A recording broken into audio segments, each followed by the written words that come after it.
Since the discovery of crude in Oloibiri almost 70 years ago, the industry has been largely dominated by the international oil companies IOCs.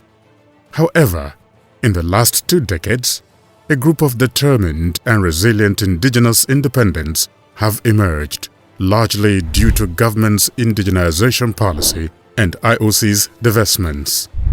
These new indigenous independents came together to form a group now known as the Independent Petroleum Producers Group, IPPG. We set up the IPPG in 2015 as an organization that will advocate for the oil and gas industry, particularly the indigenous companies. We wanted it to be those who were specifically involved in investing and producing oil and gas. And that's one of the criteria for being a member. Established in 2015, IPPG is an association of Nigerian indigenous exploration and production companies committed to the renaissance of the Nigerian oil and gas industry. Their mission is to be recognized as the official unified voice for the Nigerian independent exploration and production companies, working with integrity and promoting efficient and diligent operations. In the last couple of years, where independent producing companies had emerged, it was quite obvious that we needed an umbrella for ourselves. Today, IPPG member companies constructively engages government and other industry stakeholders on matters affecting the industry, with a view to realizing a sustainable industry of our aspirations and maximize its contribution to the socio-economic development of Nigeria. Today, the IPPG members are contributing significant volumes in terms of barrels per day to the nation's contribution of that 1.3 production. And today, it is indigenous IPPG members who are producing the bulk of Nigeria's domestic gas supply.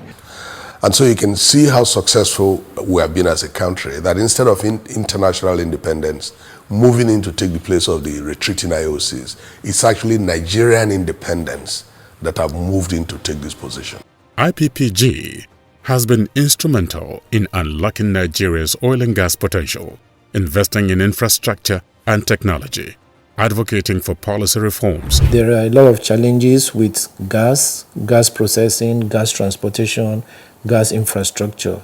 So one of the areas the government definitely needs to play is to create those enabling laws and environments that will help with people investing in gas. Our association is bringing in huge revenue to the Nigerian government. We're employing thousands and thousands of people, hundreds of thousands actually. The modular refineries are breaking new grounds, creating employment opportunities, reducing poverty, enhancing local content, and contributing to economic growth and development. And we were convinced that if we installed a modular refinery in our wellhead, by our oil producing field, it was going to be a viable proposition for us.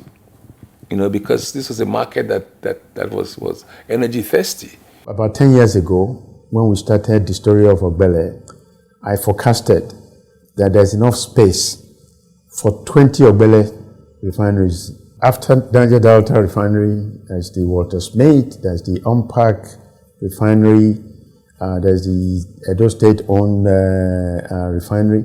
So you can see that there's critical mass within IPPG. Beyond Nigeria, there are no other country within the African continent that can boast of the level of indigenous participation across the oil and gas industry value chains. The future looks even brighter. Their voices echo through the industry, and their unwavering spirit fuels the hope for a better tomorrow and a more prosperous future for Nigeria and the oil and gas industry.